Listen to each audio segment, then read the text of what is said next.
This is the CHGO Cubs Podcast. My name is Corey. I am joined, as always, by Brendan, and we are coming to you on Friday, December 8th. Brendan, the winter meetings have come and gone with little to report, especially on the Cubs end. And I think more than usual, our caveat at the beginning of this episode is that it is pre-recorded and could be outdated very quickly, Brendan. Right away. Within 10 minutes of you and I starting this, there could be news. Tyler Glasnow could sign any second, Corey. Right. Or be traded for, not signed. So, maybe signed too. Please just keep in mind, if we talk about something that has changed and you're like, wait a minute, that guy signed with the Reds 2 days ago. These two guys are idiots. Right. We are, but not because of that.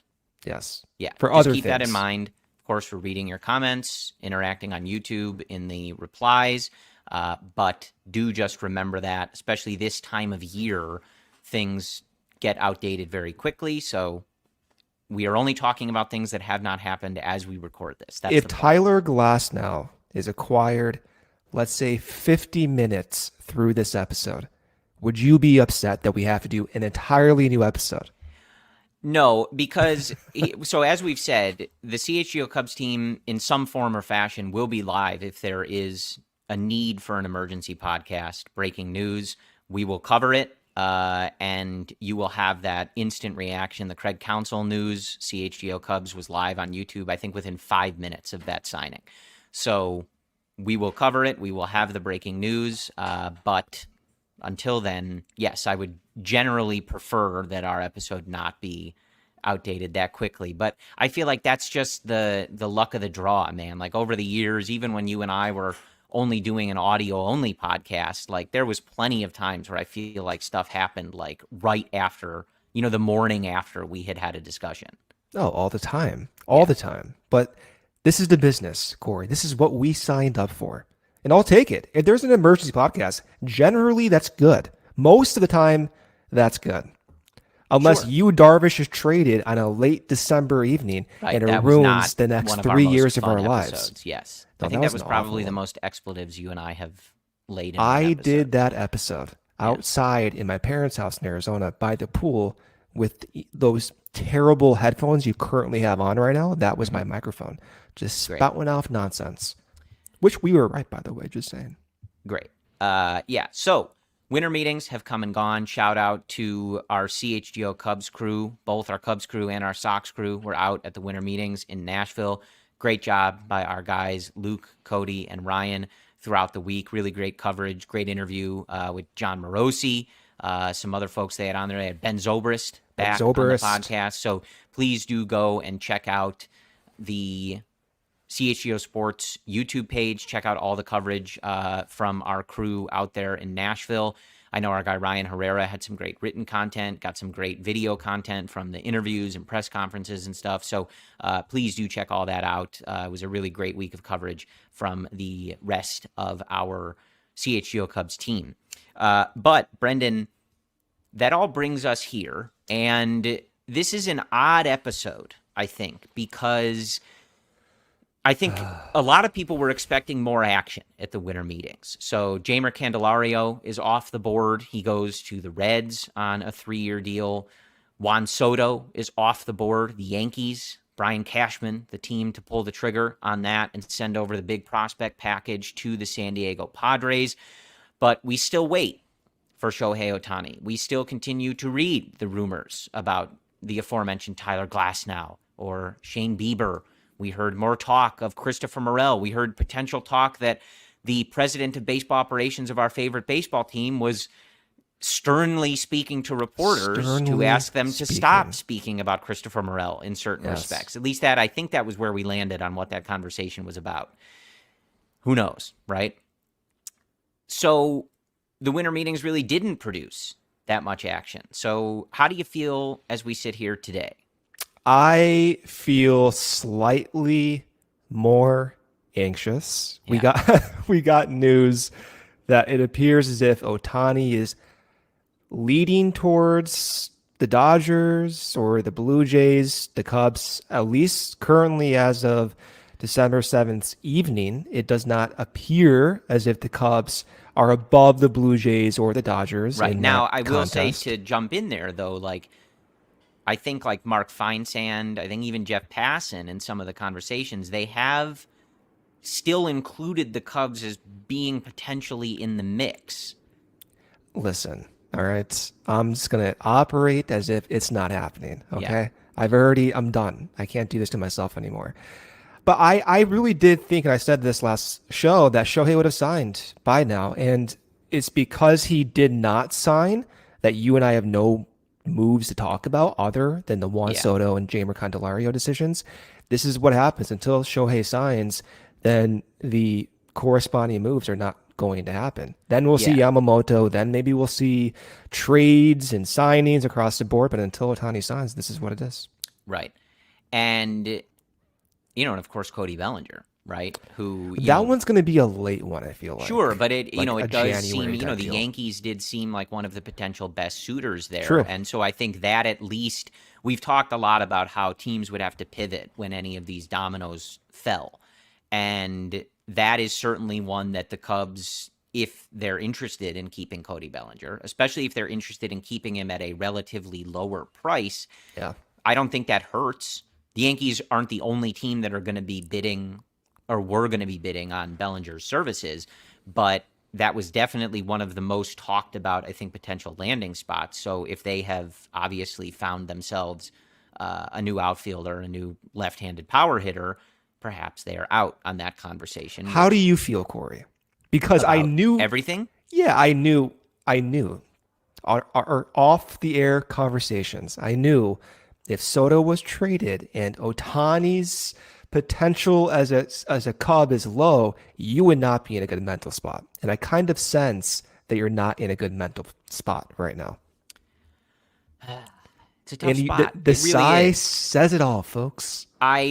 So there is a lot, I think, with any of these conversations, right? Like, there is a ton of runway left in this offseason. Oh yeah. Right? Like, that's the Yeah. thing. And I think, you know, something that's been frustrating on like Twitter, for example, is the lack of like nuance in any discussion, or the lack of multiple things to be true for a lot of people, right? Like, because I was looking at a thread from friend of the podcast, Michael Cerami from Bleacher Nation, where he was talking about, you know, if the rumblings on Ohtani, right, which they kind of change day to day, but like if the rumblings were true and Soto's going to the Yankees and et cetera, like it's just a lot of like big time stars, like generational potential stars that have moved even in this offseason, let alone going to past off seasons. Mookie Betts, guys like that, right? Like Bryce Nolan Harper. Arenado, Paul Goldschmidt, Paul et cetera. Goldschmidt, yeah. And the Cubs are just not in on him. Bryce Harper, right? Like not even just a trade, like free agency. And he was getting like attacked for as if the offseason was over. And he was like, listen, I know it's not over. I'm just based on what we're hearing right now. If it played out that way, this is how I'm feeling.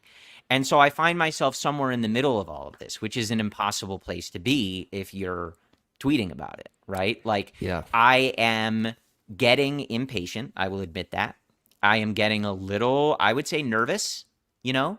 But at the same time, like, as you and I are recording this, Shohei Ohtani does not have a new team. He has not signed a new contract. Neither has Yamamoto. Neither has Cody Bellinger. Neither is most of this market, right? So there is a ton of runway left. I think Jesse Rogers mentioned that there's trades that teams talk about that aren't including names that are, you know, actively being thrown about. So there's always stuff that can happen under the radar. The Cubs were never mentioned as a destination for Craig Counsell. They were never mentioned as a potential suitor, even until 5 minutes before, right? 30 seconds before. I don't think anybody had ever even discussed them as an option for Craig Counsell. I'm talking about reporters, not like fans wishing that they would do it. So you just never know, right? That being said, I am getting a little impatient and nervous. And I think where that stemmed from, Brendan, is that a lot of people were reading the Soto Yankee stuff heating up, and then obviously eventually that did happen and is done. They're reading, some of the reporters saying the Cubs are out on Ohtani, Jed Hoyer saying that's not true, other reporters saying that's not true, right? But you're reading all this, you're putting it together, and then it's like, well, what if they did Glasnow, Hoskins, and some relief you start depth? Spiraling out. And you We're start all seeing doing that. those discussions of like, what does the pivot look like if they end up having to pivot, right? And I was reading a lot of those going like, yeah, this isn't good enough. Like, this is a decent offseason in some ways, but it isn't good enough. And so we quickly, like, as a collective mind on social media, went from like dreaming massively to like really tempered expectations. And I was like, okay, this is what's making me nervous. Like, and it's all hypothetical at this point, but I was reading it going like, yeah, man, if that is where they end up, I'm not going to be happy, This was the potential cause of angst going into the offseason, describing it as an ambitious offseason because we know what needs to occur. We know the improvements are going to require a Bellinger and an additional player, which appears quite difficult for Jed to accomplish while improving the back end of the rotation and improving the bullpen. And doing this all within the constraints of a real luxury tax and financial implication.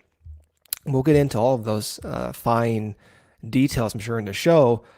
From my perspective now, on December 7th, with Juan Soto being traded to the Yankees and seeing that package of players, I'm understanding why the Cubs did not acquire Juan Soto. I understand the value that the Yankees gave up in Michael King and Drew Thorpe and the 3 additional players. I understand the value's quite high for the Padres in return. Where I'm left at in a more surface level thinking is that currently the Cubs have never in the past 7 years had this, as Craig Counsell described, prospect capital. That's what Counsell referred this group as. Simultaneously with right now the budget standing around 180-ish million, 90 million of payroll flexibility before that third tier of the luxury tax at 277. The combination of prospect capital and around 90 million of payroll flexibility, you would imagine aligns perfectly for a Juan Soto trade. If there's ever a time to acquire a generational hitter in the likes of Ted Williams and these truly historical figures, it would have been right now. I don't ever imagine the Cubs being in position to acquire a player like that. Now, would I have traded Cade Horton for Juan Soto plus major league value plus other prospects? I probably would have said no. Then again, my thinking with this is that it is Jed's responsibility to creatively find ways to make trades like this happen. If you look at the still might. And he still might. And I'm hoping he does. And I feel good about the direction of the organization as a whole. Like Craig Counsell being hired and David Ross being fired, David Ross did a lot of good. The front office has done a lot of good. But if there's a scenario where there becomes a front office executive or a group of front office executives that appear quite tantalizing for Tom Ricketts, I would have no issue them moving on like they did with David Ross. But keeping in with this context, with Jed Hoyer and looking at the New York Yankees package of players given up, the Yankees didn't give up their top 3 prospects. I think it's really notable to mention that. Yes, they gave up major league value. Yes, they gave up Michael King. Nevertheless, when we look at projections, part of Michael King's projection is that he's 28 years old. He was a swing man last year. And the range of projections are quite wide, even though he has a very high ceiling, right? Jed's goal and Jed's responsibility is to make trades while keeping the top end prospect capital. And unfortunately, that didn't happen. Like Juan Soto was not on the Cubs. It was a very difficult ask, but the Yankees did accomplish that. They did keep their top end prospect capital. And I think it's really important to recognize where I differ and front office executives differ. Number one, I'm a dumb fan, so that needs to be laid out perfectly. But where I differ and where I've grown over the years is that I'm more urgent upfront. I'm more willing to risk it more upfront. And the amount of wins you get from Juan Soto in 2024 is enormous. We're talking minimum 5 wins, upwards to 8 wins. That really does move your win projection upwards to probable playoff scenario. And you can still get there, but he's the most certain player you can ever acquire. Yeah. And I think, as we said, like there's still plenty of time for Jed to use that prospect capital in someone like Tyler Glasnow, someone like Shane Bieber, someone that we're not thinking about. I do think it is disappointing that that didn't happen. Again, I'm not saying that was a bad thing to miss out on. And the Jed is like, it's his mistake. And I will say, like, in reading about it, it does seem, again, how much of these reports is like true or, exactly what's going on behind the scenes. You never know. But it did sound as though the Cubs were interested and maybe made some calls, but the Yankees felt in a position where they were not really waiting on Shohei Ohtani like the Cubs possibly are. And Brian Cashman said, I'm doing this. I'm going to push the offer. I'm going to make it so San Diego cannot say no, and they have to say yes right now. Because I'm not waiting for Ohtani to go somewhere else and then for someone to steal Juan Soto from me, right? So that's part of the balance, right? Jed I just has hate his having priorities say again? I just hate having those conversations. Well, there's nothing you could do. Like, I just don't like having that conversation because we don't know, right? Sure. Like, you don't know what the alternative is. Maybe there is something that could have been done, right? And I'm not bashing Jed. I'm not saying, oh, Jed's, this is his fault we didn't get Juan Soto. No, I'm just hoping, we've talked about this for years.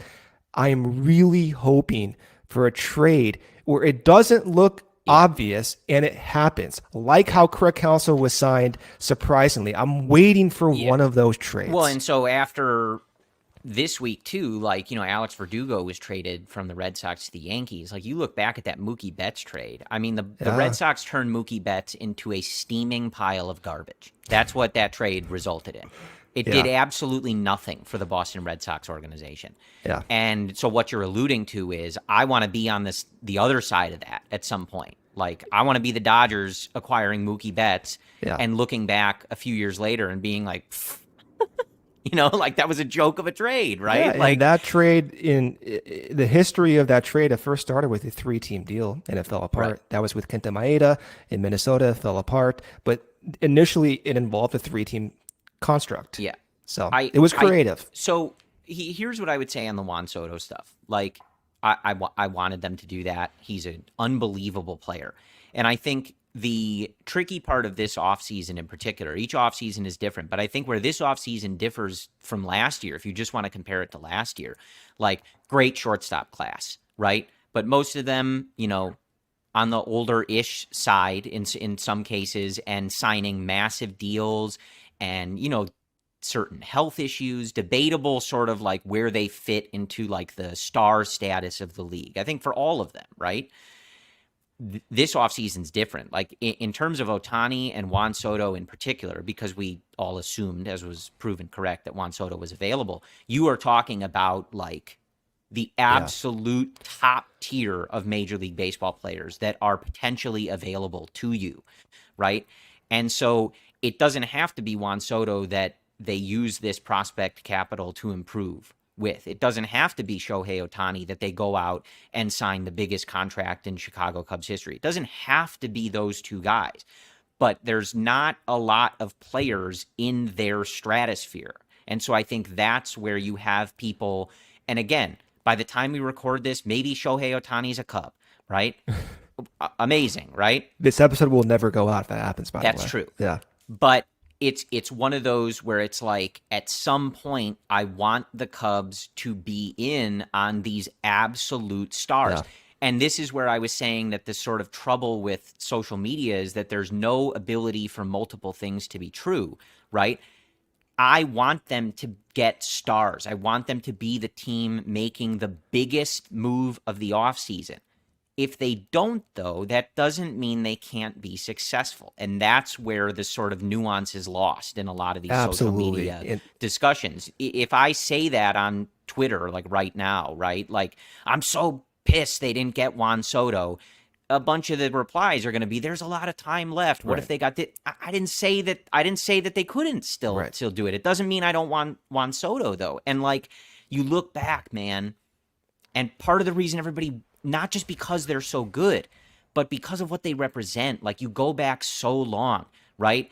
The money wasn't there. The timing wasn't right for Bryce Harper, right? And we don't have to relitigate all of these, but like they weren't the team that made the Mookie Betts move. They weren't the team that made the like Matt Olson move like the Braves did. They weren't the team that made the Nolan Arenado move, et cetera, et cetera, et cetera, right? A lot of really big-time star players have moved in the last several years, and the Cubs have been in on none of them.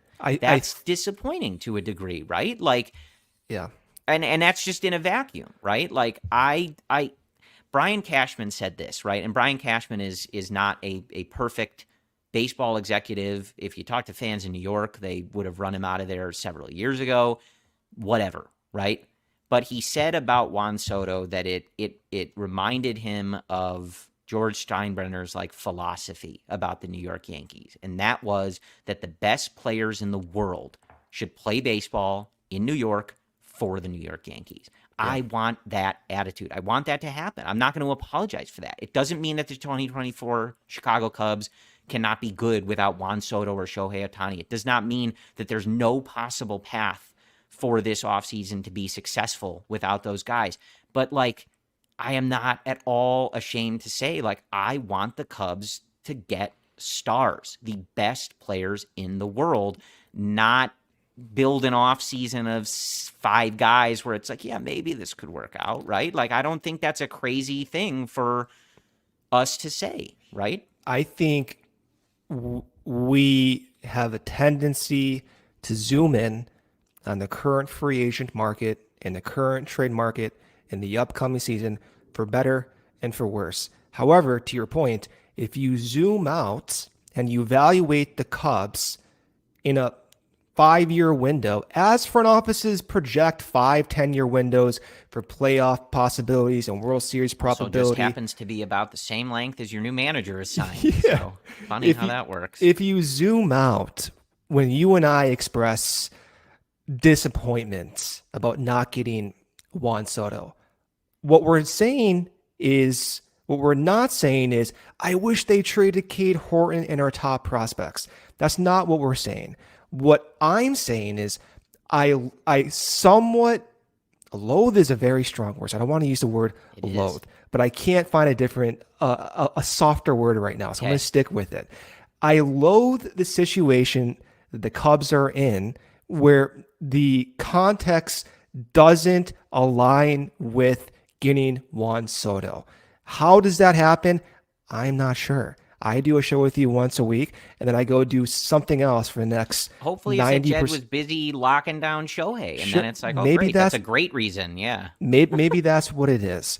But what I'm hoping for is that the context does align for these moves to happen, and to get more like detailed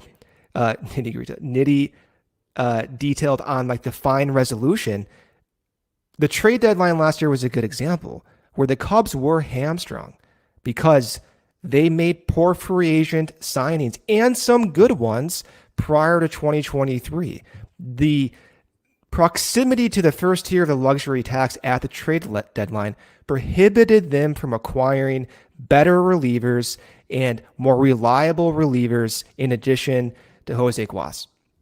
That's a fact.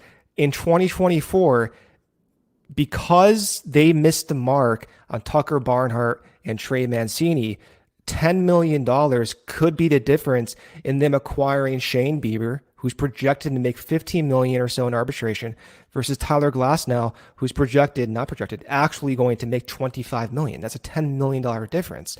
So you zoom out and you look at the deals that were made and the lack of deals that were made. Everything has consequential effects.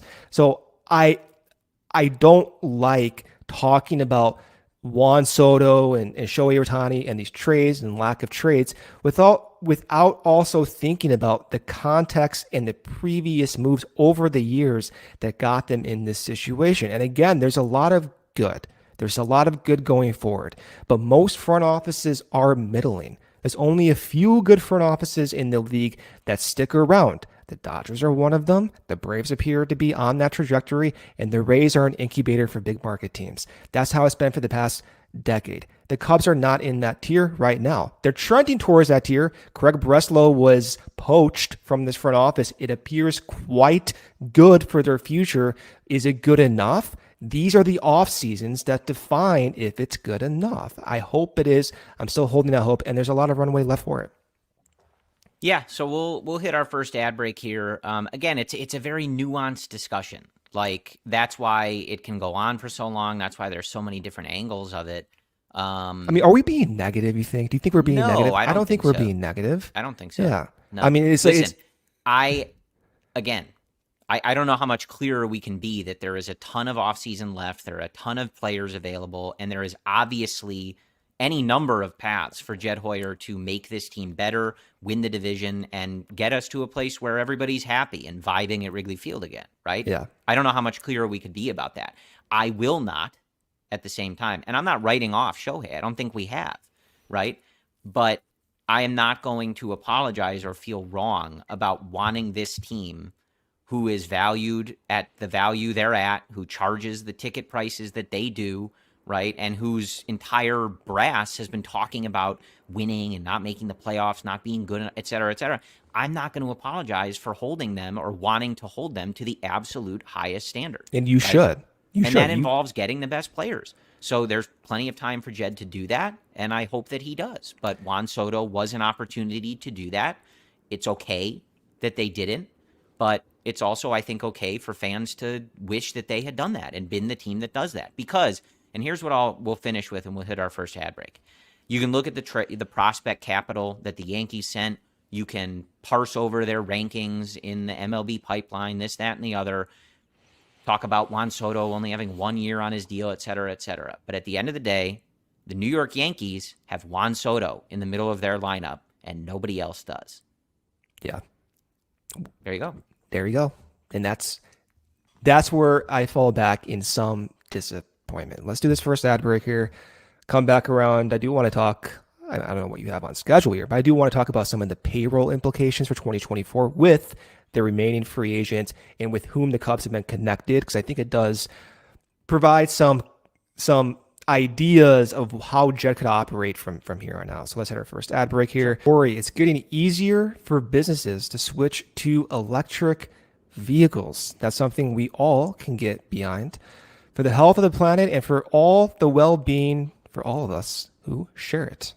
That's right, Brendan. The electric grid is evolving to meet your cleaner energy needs as we all move with confidence toward an electric tomorrow. Whether you have one delivery van or a whole fleet of shipping trucks, ComEd can help guide you to make the changes that make sense. So what should business owners do? Go to ComEd.com/clean to learn more about the resources, fleet rebates, and infrastructure incentives available to help businesses go electric. If you own a business, don't wait. Start making your plan today to switch to electric vehicles. Good for business, good for the planet, good for all of us. Go to ComEd.com/clean. Did you say ComEd.com/clean?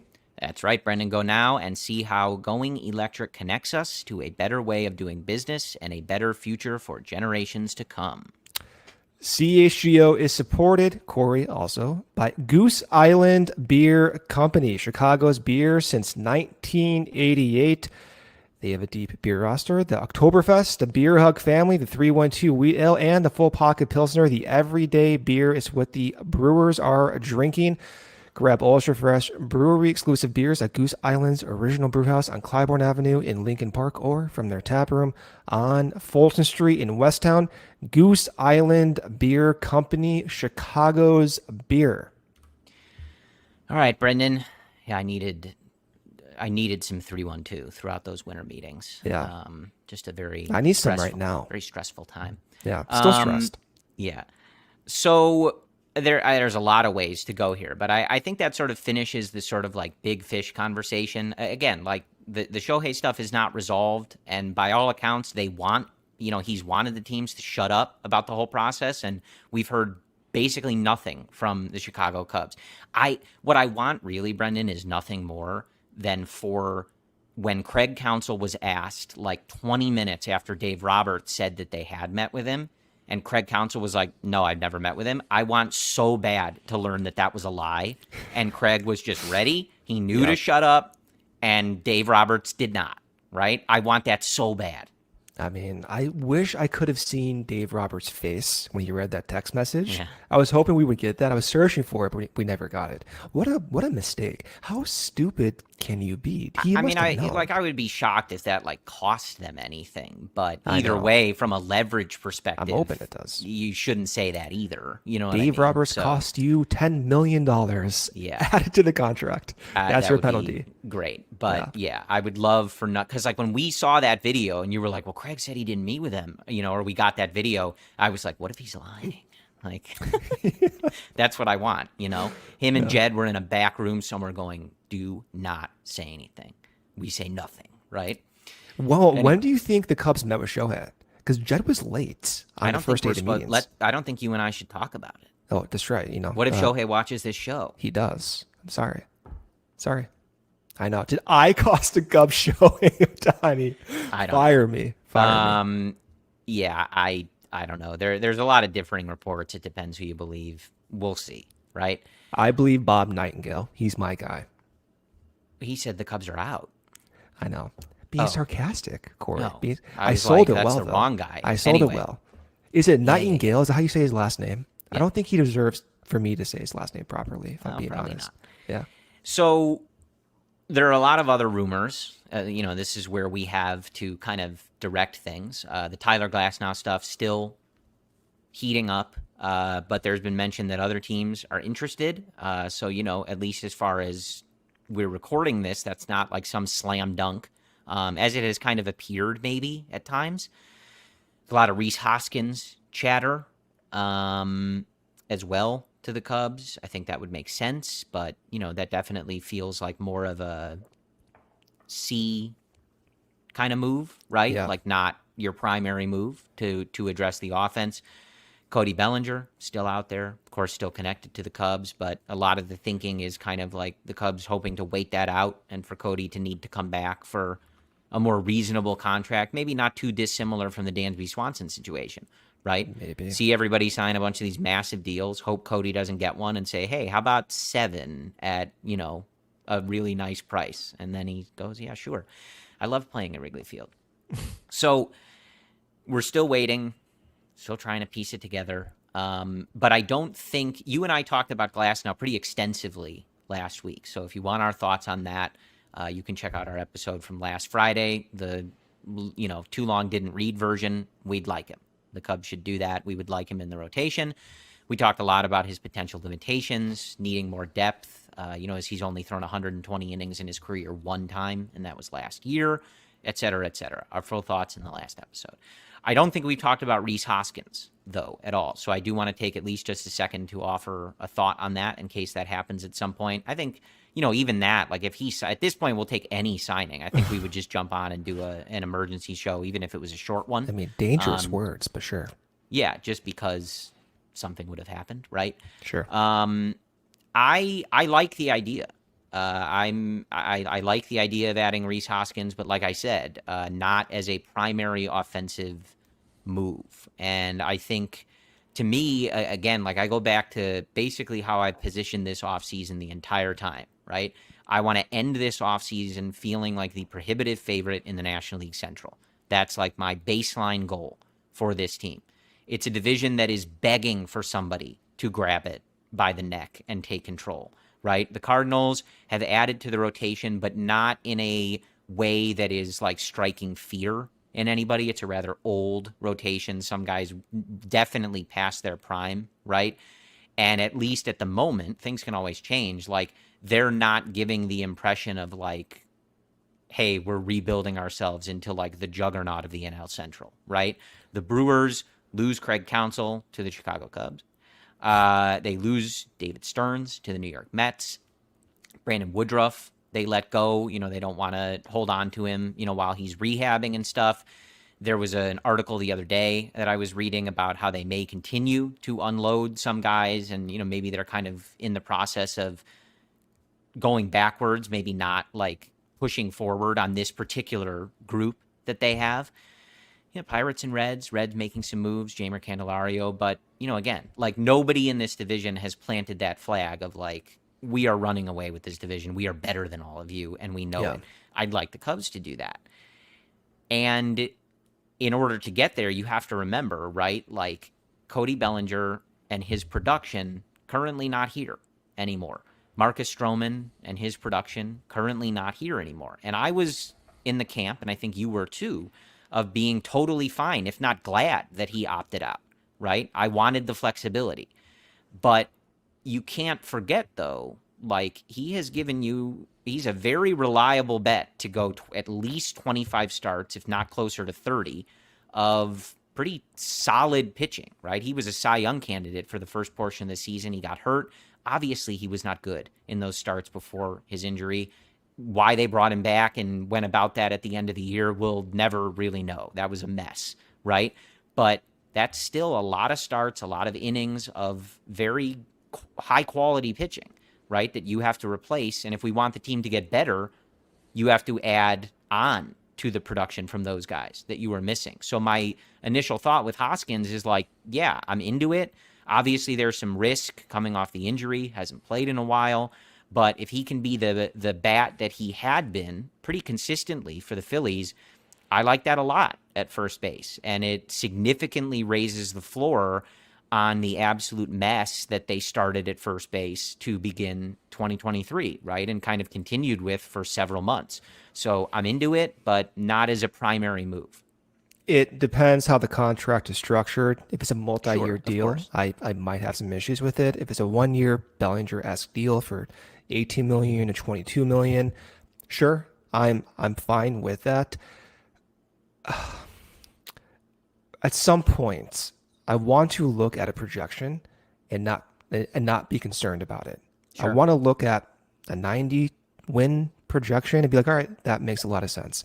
I don't want to look at 85 wins, 86 wins, 87 wins, and think about the worst case scenario. I don't want to do that anymore. With Hoskins, the numbers absent of an injury are quite appealing. He's a guy who's made good contact, 75% contact rate, about league average, someone who has above average power, hit 30 home runs in 2022, someone who's had a good stretch of health outside of that freak leg injury in spring training. It makes sense. Then again, he's entering 31 years old. He hasn't played a baseball game, when April comes around in 18 months. As a result, there is uncertainty there. Right. Cannot ignore that.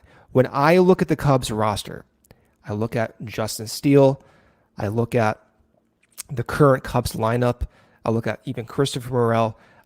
I see a lot of high ceiling guys.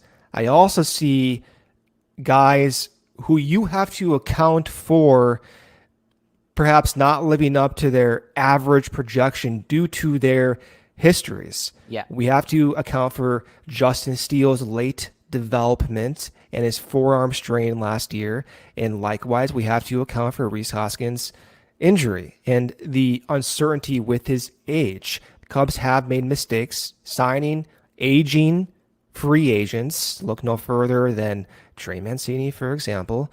There's a high degree of uneasiness that I have with Rhys Hoskins if what you said, he's made as one of the primary moves. The problem I have is when Rhys Hoskins is signed, if he's signed, $20 million to that payroll.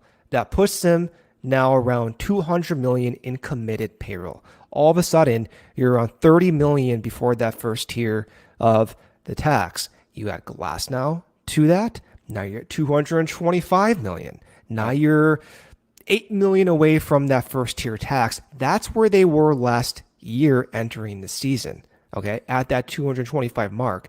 Now let's go out and make another trade. Let's go out and sign another guy for 25 million. All of a sudden, you're at $250 million. You're above the first tier. You're inching towards that second tier, and you're basically 15 to 20 million away from having a pillow of that third tier before you enter the trade deadline of 2024. So you can start seeing how these expensive moves with the uncertainty of these guys, including hypothetically Glass now and not being able to slot in innings, you see a high payroll, but you also see a high degree of uncertainty that I don't like. Now, to bring this all together, Hoskins, Bellinger, and Glass now. Bellinger, 30 million. Hoskins, 20 million. That's 50 million.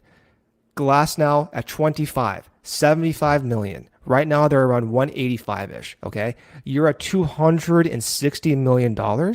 These are all very, very back of the napkin calculations. You're $15 million or so away from that third tier, and you already restrict your potential to get other guys. You need bullpen help, you need pitching depth, and you need a pillow for improvement at the trade deadline if you don't want to go over that third tier of the tax and lose draft pick positioning. This is a very difficult ask and a lot of uncertainty giving out that money for those guys. Yeah, I think that's one of the things that's come up for me. You use the term uncertainty, and I've kind of used the term reliably when I'm talking about some of this stuff, because I think where and again, all this is hypothetical. Like, we're talking about these guys because that's what, like, the current rumor set is, right? Like, who knows what they're actually working on or interested in. But, like, my thing is, like, Glass now, and we talked about this a lot, he is awesome. His ceiling is unbelievable. His stuff is unbelievable. His potential is absolutely at the top in terms of pitchers, right, in this league. But for various reasons, injuries are coming out of the bullpen, being sent to the minors, etc., he has only pitched 120 innings one time in his career, and most of the other years it was far less than that. So what you're projecting, how many starts, does he stay healthy through those starts? Is he a new man after his surgery and he can go 120 innings again, no problem? You just don't know, right? Yeah. The answer could be very positive, it could be very negative. We don't know. So he is unquestionably a better pitcher than Marcus Stroman. It's not even a real conversation that you should be having. But Stroman has been a very reliable bet to eat a certain number of innings at a certain quality. Glass now has not. So the issue then becomes, okay, do you have enough depth to cover this? Because last year, the inability for so many starters to go deep as frequently as it happened, that also plays a role in the bullpen falling apart because they needed to cover so many innings. So reliability, I think you and I are on the same page. Like, I'm into a lot of these moves, but at some point you want to be adding guys that are really easily projectable and reliable. Yeah. And because you also look at this roster and you have to remember that there's a lot of things that can go very different ways, right? Is Seiya Suzuki the player he was the last 2 months of the 2023 season? I am on record pretty much every time I've ever been in front of a microphone as saying, yes, I do believe that's the player he is. Do the Cubs consider your opinion on their projections? Yes. They do. Okay. But, like, he also was very inconsistent prior to that. Which version are you getting? You got a ton of really good production from Mike Tauchman. Are you getting that again? Is PCA going to have a Corbin Carroll-esque rookie year and take the league by storm and put up 4-5 WAR in center field? Or is he going to have some more growing pains, which at his age and career level would be totally normal and not really that crazy, right? So there's just a lot of questions. Kyle Hendricks, how does he hold up? Javier Assad, Jordan Wicks, If you put them in the rotation, give them a full year starting at the major league level, how does that go? Who knows? Miguel Amaya, Yan Which Gomes. person is Jameson Tyone? I don't know, right? See, this is where the uneasiness comes in. So the reason that you look at a player like Juan Soto, again, because he's Juan Soto, but because he's like a lock to be a certain level of player. You can just write it down, right? I always bring this up, but like Ben Zobrist is such a good example of this. He's obviously not as good as Juan Soto, right? But like you just knew what he was going to do. Right? So when you're looking at like the 2016 Chicago Cubs, who do go on to win the World Series, correct. Yes. There's a ton of questions going into that season. Does Chris Bryant live up to his rookie year? He, in fact, was better and won the MVP. Yeah. That's MVP, great. correct, yes. Yeah. You know, do all your rookies stay healthy? The answer was no, right? You lost one of them 4 days into the season.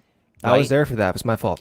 Do some of these other guys develop or do they need time and have growing pains, et cetera? Does Anthony Rizzo, et cetera, et cetera, et cetera? But you know where there wasn't a question? With Ben Zobrist. And that's a huge reason why they added it. In addition to that, high degree of certainty, generational certainty with John Lester leading your rotation. Right. You could mark in 200 innings for John Lester. An unbelievable luxury. Simultaneously, Jake Arrieta coming off one of, if not the best second halves in Major League history.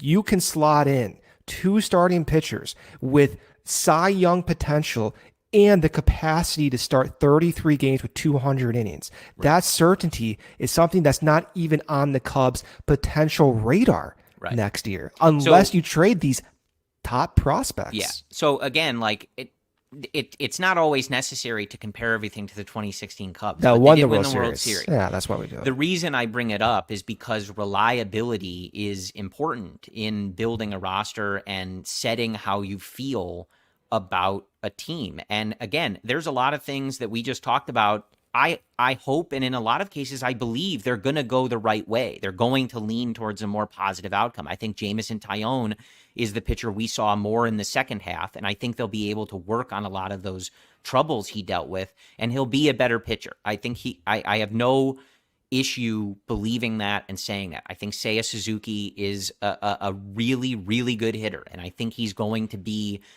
We're going to see more of those types of stretches where he fits in the top 10 in all of baseball, right, over periods of time than the other stuff. I really do believe that, right? I believe PCA is going to be a really good player in this league, but it doesn't mean that those questions are answered, right? There's still questions. So when we look at some of these guys in the offseason, that's one of my initial, like, I'm interested, but, right? Like, there's still questions attached. And at some point, you don't want to build too many risks. And, as we've seen in the years past, like, too many things you need to go right that could go either way, right? I just need a little more certainty in some of this stuff. So I would love the idea of adding Tyler Glass now. I would absolutely love to go to beautiful historic Wrigley Field on a Friday afternoon at 1:20. It's 75 degrees, and Tyler Glass now is throwing 99-mile-an-hour fastballs on the black. That sounds amazing. Yeah, it's a vision I want to live in, right? But does that put this rotation in a better place than last year? I don't know that that's a clear answer. In terms of potential, in terms of when Glasnow's on the field, absolutely.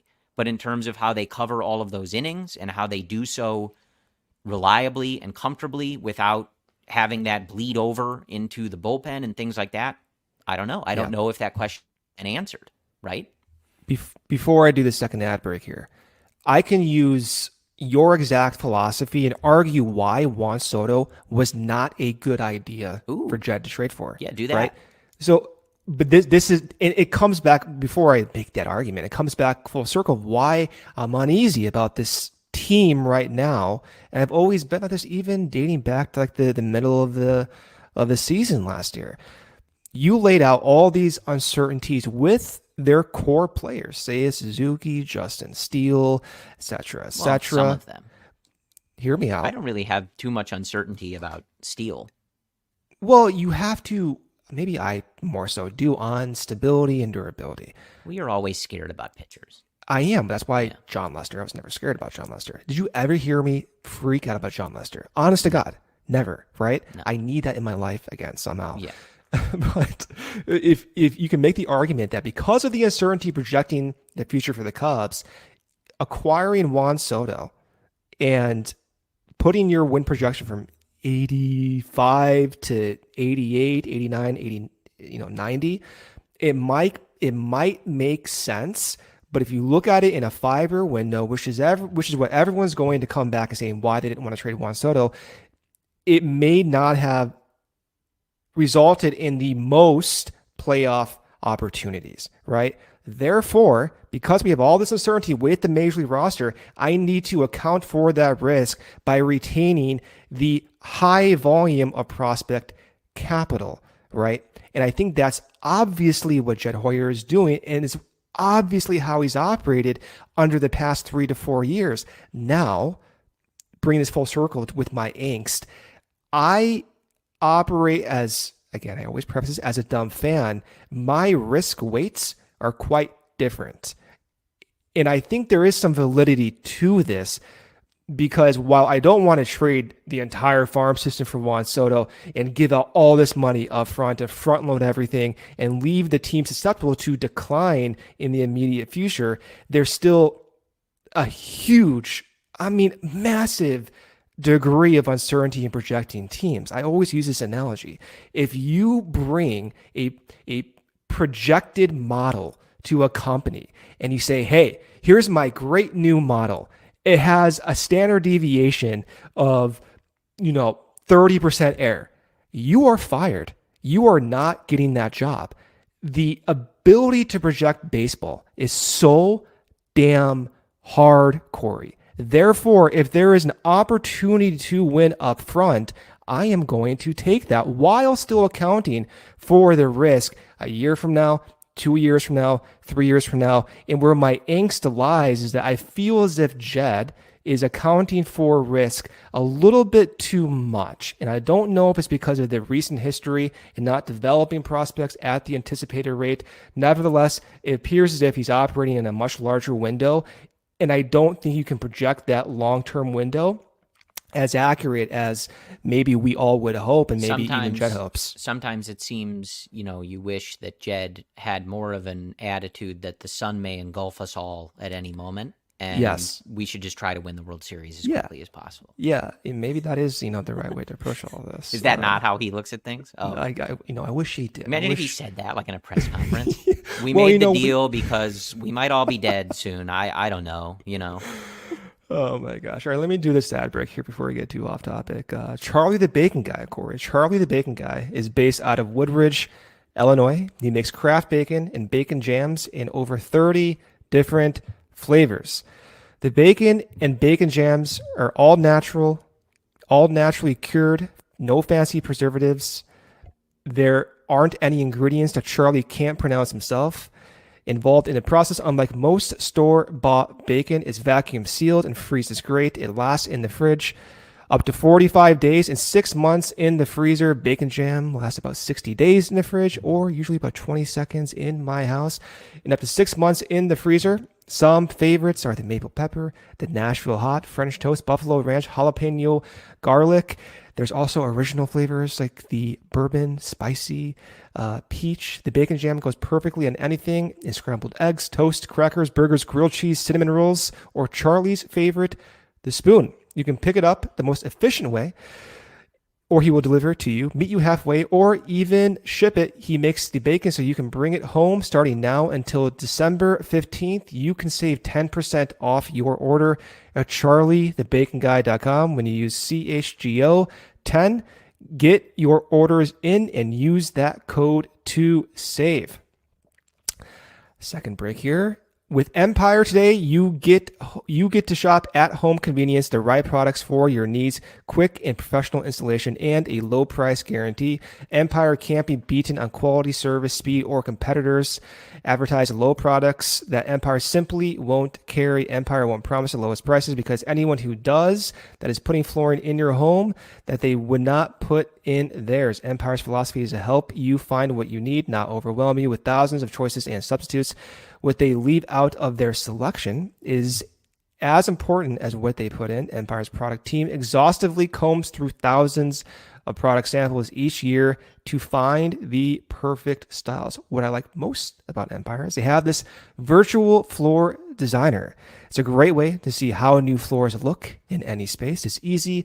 Just snap a picture and instantly see how new floors will look in your room. Shopping for floors at a big box store can be frustrating. You might talk to someone today who was working in plumbing yesterday. Flooring is all Empire does. They live, they breathe flooring, just like Javi Baez lived and breathed baseball, as he used to say. So you can be confident that you're getting honest, upfront advice. Schedule a free in-home estimate today. All listeners can receive a $350 off discount when they use promo code CHGO. Restrictions do apply. See empiretoday.com/CHGO for details. All right, Brendan. Just curious, like as we're talking about this, we're talking about someone like Glass now. Like, I know your first instinct is to think about the money and plug it into this spreadsheet that I think permanently exists in your brain. It's on my desktop. Maybe right now. you don't need to do that, but if you have to, It's already done. let's say you trade for Tyler Glass now, and you pair it with like Jordan Montgomery, and you roll with that kind of group. How do we feel about that? Yeah, I mean, that I do like, right? You get Tyler Glass now, then you pair that with Jordan Montgomery, you get some stability, right? And innings is already on paper more projectable than the rotation going into 2023. I'm fine with that. In my brain, Jordan Wicks is starting 25 games next year. I was talking to Greg Huss on his live show a few weeks ago, and Greg basically said this is the trajectory of pitchers that the Cubs develop by increasing the number of innings. And if you look at how they've developed Wicks, the next logical step is for him to have an innings load that corresponds to 25 starts. I like that. I think Cade Horton will get around 5 to 7 starts. That's what Greg implied as well. You can see the pitching depth being quite strong, right? And then you anchor that with Justin Steele, Tyler Glasnow, Jordan Montgomery, Kyle Hendricks hopefully is healthy. But in the case some of those guys are not, then you still have stuff that you can make up for it. Right. I would feel quite good. My concern is Montgomery is going to outprice the Cubs, and then you still have to make up for your offense and your bullpen. I don't think, unless there's some creative maneuvering, I would be quite surprised if that happens. Yeah, I mean, especially after his performance in the playoffs, I would think he's earned himself a really nice payday. That maybe that pairing with the other needs the Cubs have doesn't necessarily work. But he's a guy you look at, obviously, with how he just performed, in helping Texas win a championship. But he's a guy. 2023, 32 starts. 2022, 32 starts. That's 2021, 30 starts. Right, like that is the type. Perhaps not to that successful of a level, but like pairing Glasnow with someone like that, right? And I would be overjoyed at the work that they've done on the rotation, because then you have not only replaced some of Stroman's stability, right? But you've also added that absolute high ceiling, flame throwing, strikeout getting type of top of the rotation arm that this team needs to pair with Justin Steele. So again, maybe that's too lofty, but in terms of Montgomery's consistency and reliability in those areas, and then that takes so much pressure off of those young guys, right? Because as it's currently constructed, even if you added Glasnow with his sort of concerns about his durability and how much you could even stretch him out, that puts a lot of pressure on those other guys. It puts a lot of pressure on Kyle Hendricks to continue what he did last year and age gracefully and be okay after you always say the capsular tear, right? That's the only reason I know what it is, because you say it all the time. I would have just said, I don't know, he was injured a few years ago. Like, I don't know. But like, again, Jordan Wicks, like you're going to up his work. He's going to be doing stuff at the major league level for the first time, right? Same with Javier Assad. Jameson Taillon, again, you have higher expectations for, but just puts a lot less pressure on those guys. Yeah, maybe it's too lofty, but I don't think, I don't think you can ever have too much pitching depth, right?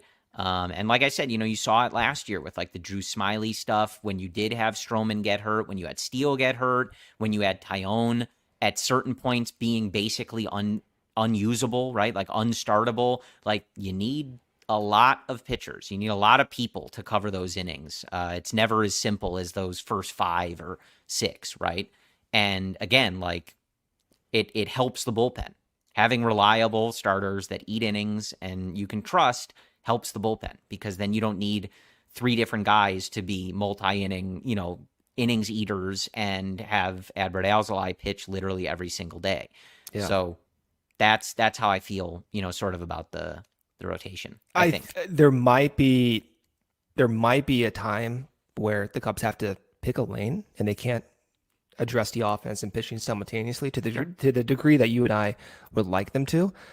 If I had to pick a lane, the best lane would be Tyler Glasnow and Yamamoto. I mean, that would duh. Well, yeah, but just hear me out for a second. So you're saying do that and like kind of don't worry about the offense if you're I'm talking saying money. Do that, right? And that if Rhys Hoskins is your only big offensive signing, okay.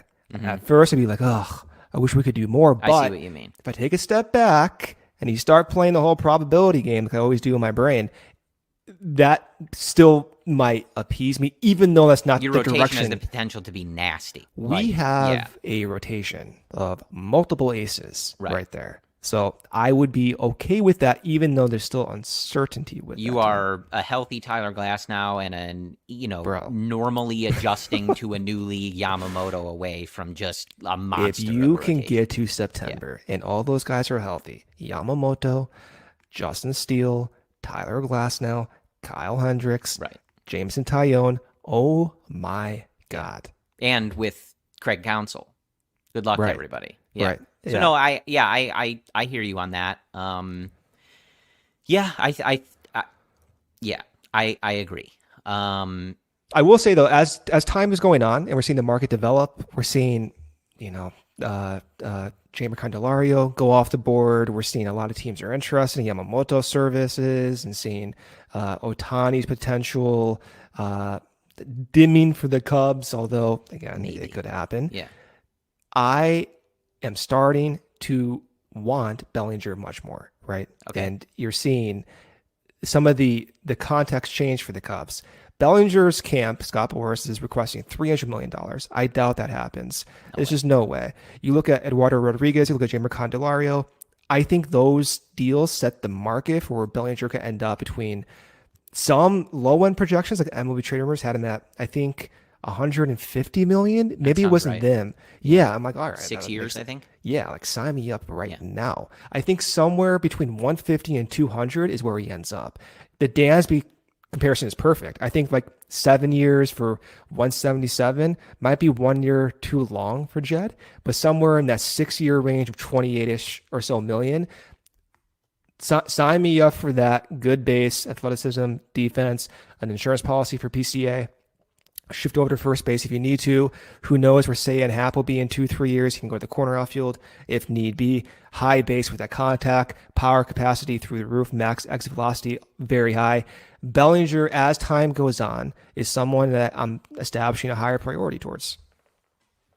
Yeah, I've always been in on Cody. Obviously, at some of those deals, no, but they're not going to be the Cubs anyway. So we just. I had preferred Soto or Ohtani, but Oh, you would prefer Juan Soto to Cody Bellinger? I would. That's the hot take for everybody here.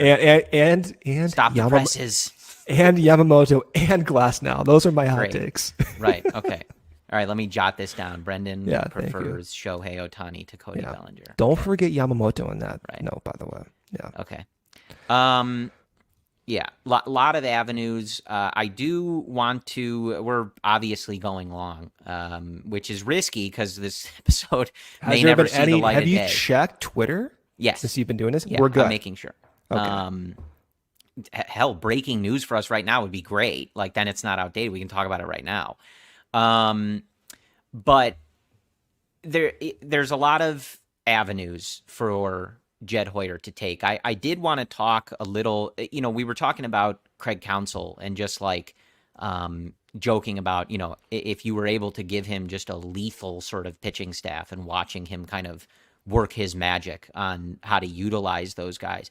I did like a quote that he had, I think from his time at the winter meetings. And I do just want to read it because what struck me, and I texted this to you, and I originally saw it from friend of the program, Jeff Everson.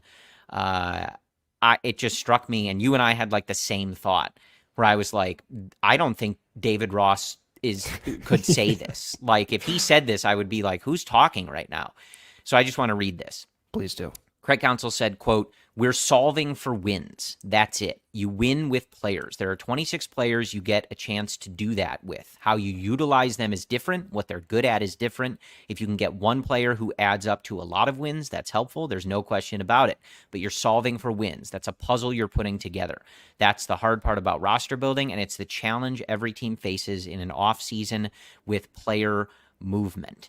Again, it's not like, it's not actual rocket science that he just laid out, but I was like reading that going like, this is refreshing, I think. Like he's like a very smart dude. Like that's the takeaway. It's a very like boilerplate kind of reaction from me, but I'm like reading it going like, I just don't know that David Ross could say something like this. So he's not going to bat Nick Magical leadoff, I think? I don't think so, brother. I really don't. Yeah. Okay. And you couple that with his comments on Christopher Morel, right? Yeah.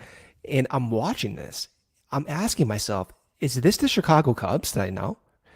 Giving Christopher Morel all of his praise, saying he's going to be a stable bat. Maybe they're just drumming up his trade value. Maybe it is too. And that's the Craig Counsell executive we're also talking about. Lying about meeting with Shohei Ohtani because they're going to get him. And he's lying about planning to play Christopher Morel because they're trading him.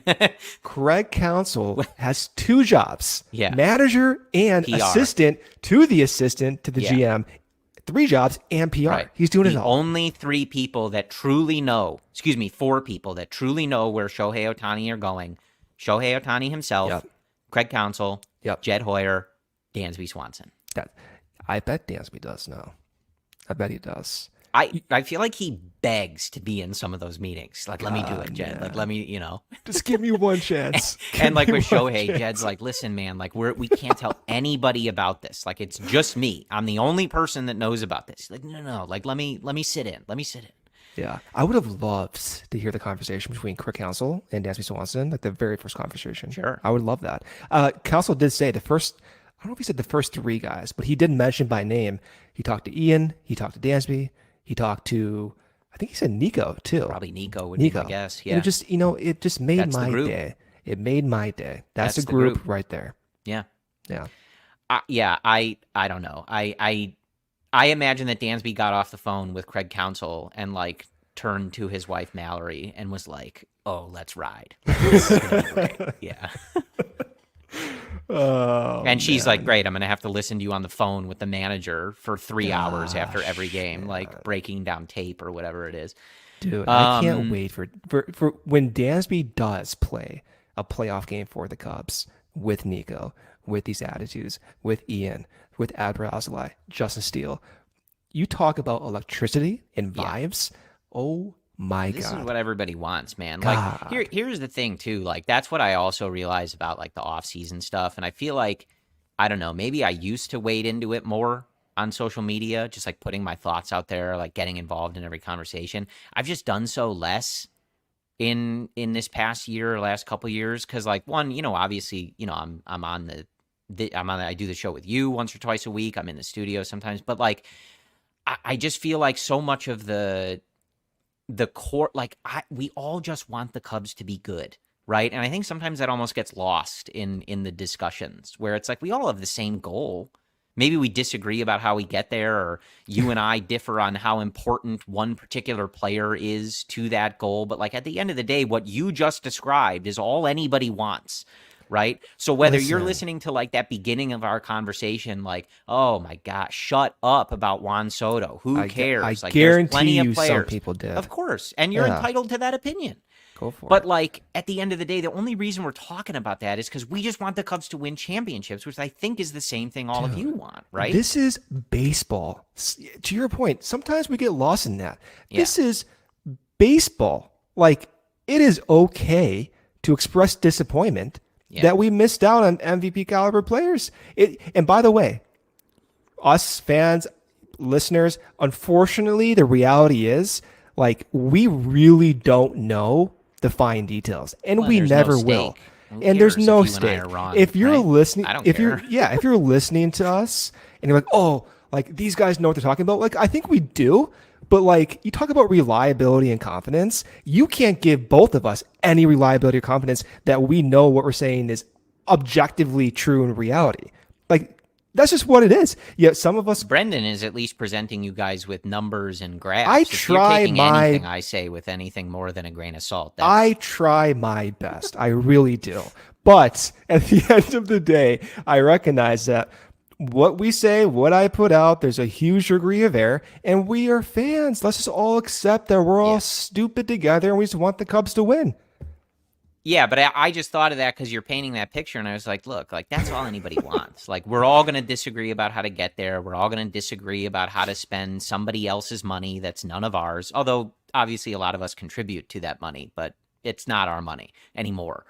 I got a delicious $13 beer for the privilege, right, to contribute to these funds. But Is that how much it is now? $13 for a beer? I think 12, maybe. Okay. Yeah, That's a lot. it is. It's a lot. Anyway, that's why we want Shohei Ohtani, right? Yeah. Charge me $20 a beer if Shohei's playing. I don't Well, care. You know what I don't mean? listen Like, to this Charge me guy. whatever you want. He's like, all right, well, if that's the case, we'll sign him tomorrow. Listen, if Shohei Ohtani's taking the field, I'll pay $20 for one of those hot dogs. I don't care. Sign me up right now. All right, so there you go. I'll put it in writing. You heard it first time.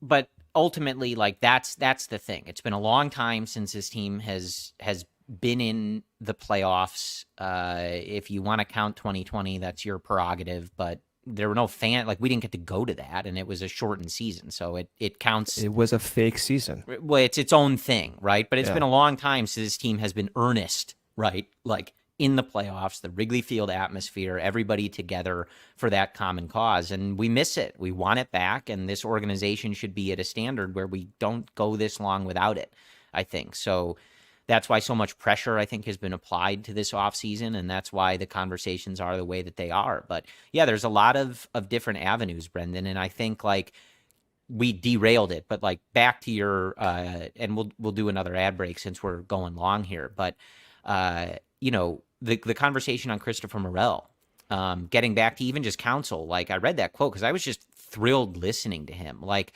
obviously, you know, these are some of his first sort of like public appearances and discussions and stuff like that as the Cubs manager. And I just love listening to him talk about baseball. It's exciting. It really is. Like we were excited to get him, but like now watching him day to day and things like that, like I'm quite excited to have him as the manager and to continue hearing his thoughts on things and how he processes things and everything that's going into some of his decisions. But speaking on the Morell thing specifically, he has been playing some third base in the Winter League, right?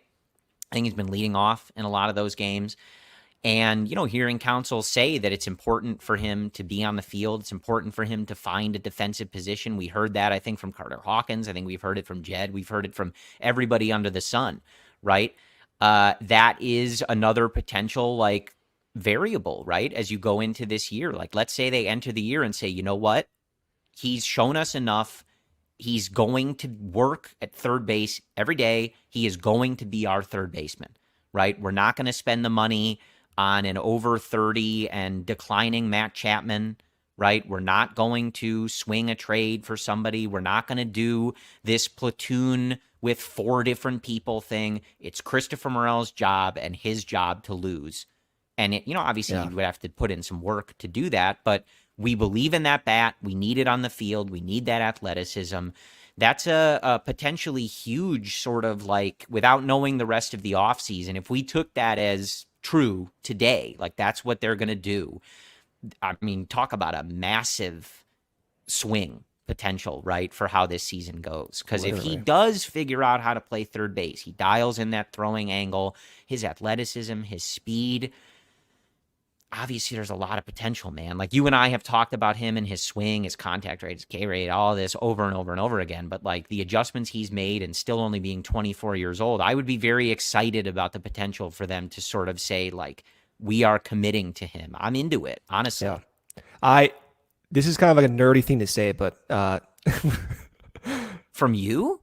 sorry, man. But like, I was thinking about this today when I was listening to the show the guys did in Nashville, and they had Counsell audio on, and Counsell was talking about how Morel has deserved the opportunity to be in the lineup. He used the word deserved. He also gave comparisons about not having a position could be a fine thing, and look no further than Mookie Betts, who he referenced explicitly.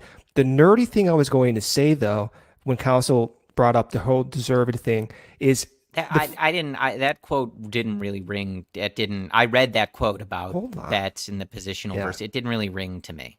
What I'm trying to express, if you look at the conversation we're having, Morel was not even in the radar where we're talking about him deserving to be in the lineup, where Kirk Counsell is using positional flexibility, comparing the flexibility of a very high potential player in the same way that Mookie Betts has that assigned positional flexibility and the 30 home run power that Morel has.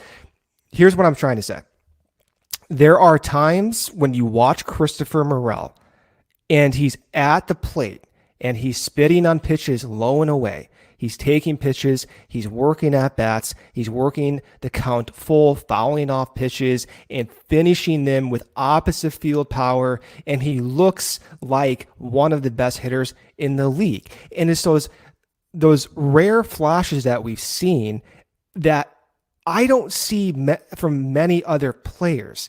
And the nerdy thing that I'm bringing up is if there's a way to capture that in some data form and project players and their trajectory, I imagine those small glimpses, those max optimal brief performances have predictive value in guys reaching their ceiling. I really do believe that. If you look at like max exit velocity, typically max exit velocity is more informative than some other hard hit metrics. The capacity to hit the ball further. I imagine if you can capture movement data, how someone takes a pitch, whether they're off balance, if you're diving forward, if your knees are buckling, if you're taking in certain instances 5, 6, 7 pitch at bats with certain emotional context. Morel does this every now and then. And then that's why I start thinking like, man, you can't really project this guy. I've always said this. He looks at times like the most patient guy with tons of power. You cannot project this guy. So there is always a side of me where it's like, I want to just start that evolutionary process fast and just let him iterate, adjust. And the way I'm willing to do this, or how I prefer to do this, I've said this for like a year and a half. Just accept some of the risk, account for that in other players, but play the guy 80% of the time at third base. I even used that phrase last year. Let him go through that process. Let him fail. Let him suck. Let him at times frustrate you as a fan and me as a fan, but let him do that by accounting for that and getting more assurity in other positions. Because if Morel reaches that top tier potential, man, you're talking about a hole that is worth hundreds of millions of dollars that you don't have to spend. Absolutely. No, 100%. Yeah. And I wanted to discuss that because obviously there's been so many discussions in the past. Now, obviously a lot of those discussions were guys that had not had time at the major league level, right? Like we talked about Matt Mervis, coming into this year, right? Having not gotten the experience in 2022. We talk about PCA now, right? About like, yeah, he got a little bit of a cup of coffee, but it was a weird role. And like, who knows what they're counting on him for heading into immediately like 2024, right? Like straight away. Like I have no idea how they're planning to manage that playing, if they're going to give him center field, if it's a split with him and Tauchman, Bellinger, who knows, right? I have no idea.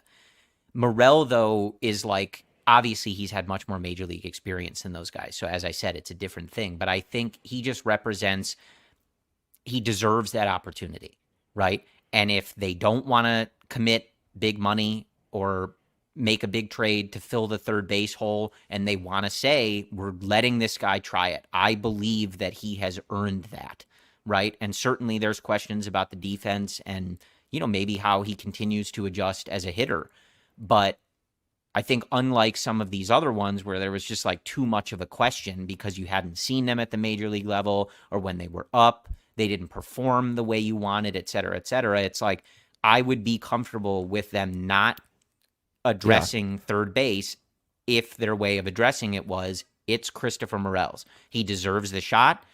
If he can't iron out the throwing, they'll probably have a good idea of that by the time they get to Mesa. And right? you offset that risk in big time acquisitions, right? That way you shrink down the uncertainty or reliability, as you say, and you can afford a worst case outcome for Christopher Morel, which is it's a bad worst case outcome, by the way. That should not be discounted. It's a guy with a high K rate. Yeah, it's absolutely. a bad worst case outcome. Yeah. But you sign Bellinger, you get Hoskins, you go over that third tier of attacks, you lose a few draft picks. Maybe that's the way to do it. As crazy as losing some draft pick capital sounds, maybe honestly, as crazy as that sounds, is the best path forward for competitiveness. Going over, spending $300 million, going over that tax, costing Tom all that money, maybe truly that is the best way to maximize your revenue and maximize your chances of winning in the future. Maybe it is. I don't know. All right, should I do this last ad break here? Sure. All right. Corey, I was in Chicago last week, which, by the way, the entire CHGO crew left. They left the state of Illinois. The week I was in Chicago, I could have gone in the studio, and everyone's gone. The winter meetings, but True. I mean, I didn't give that fair that trade-off from that's them, fair. Yes, that's fair. But when I was in Chicago, I ate way too many deep dish pizza, too many hot dogs. I need a low carb option like Hero bread, Corey. I need it. Hero bread, this bread is soft, fluffy, delicious, tasty, flavorful, scrumptious, but it's also high in fiber.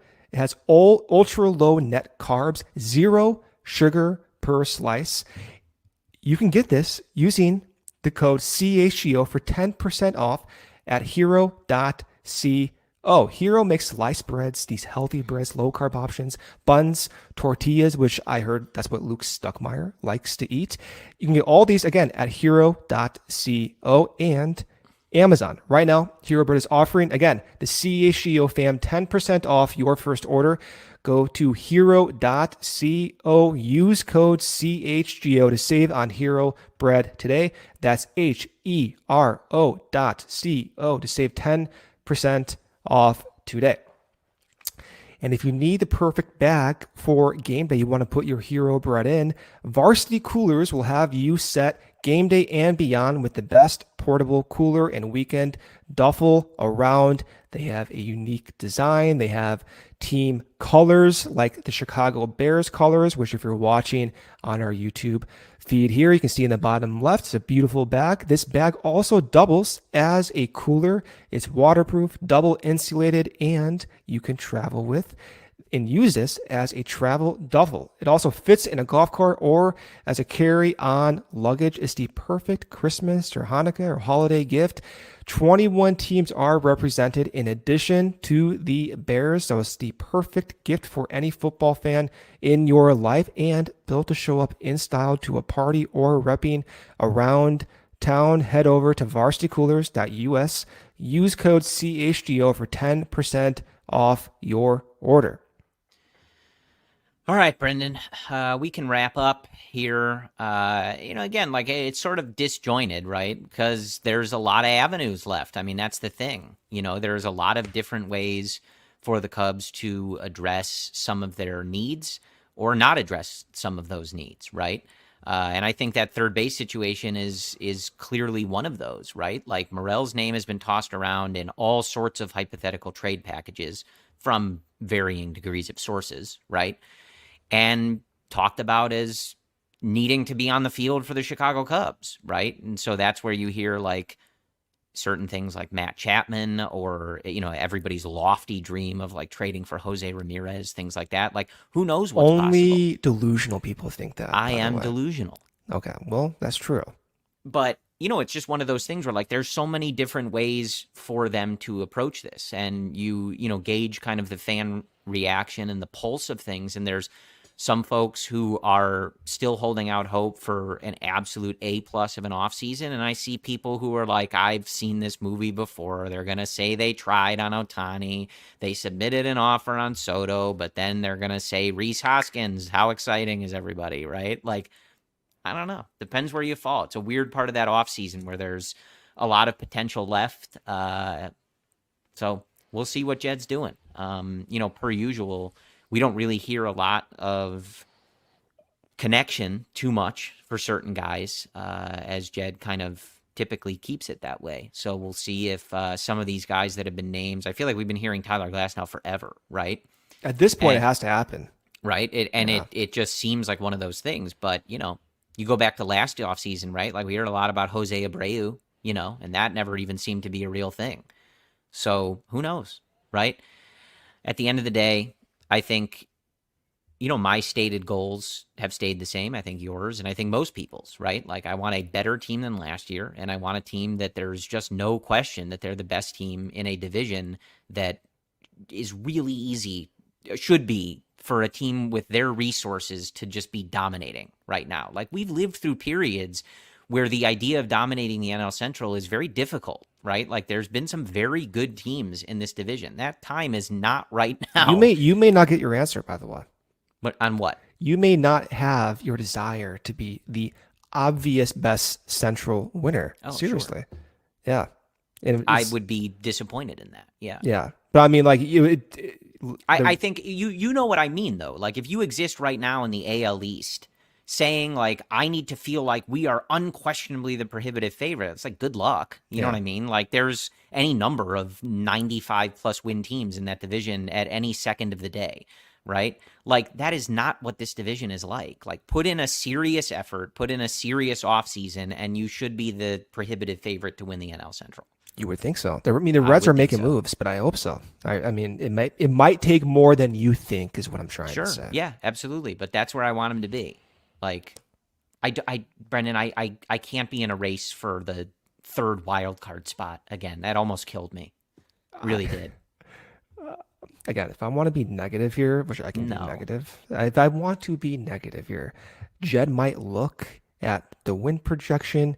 He may not care about the division versus the wild card because you're going to have to play that stupid 3-game series, whatever it is.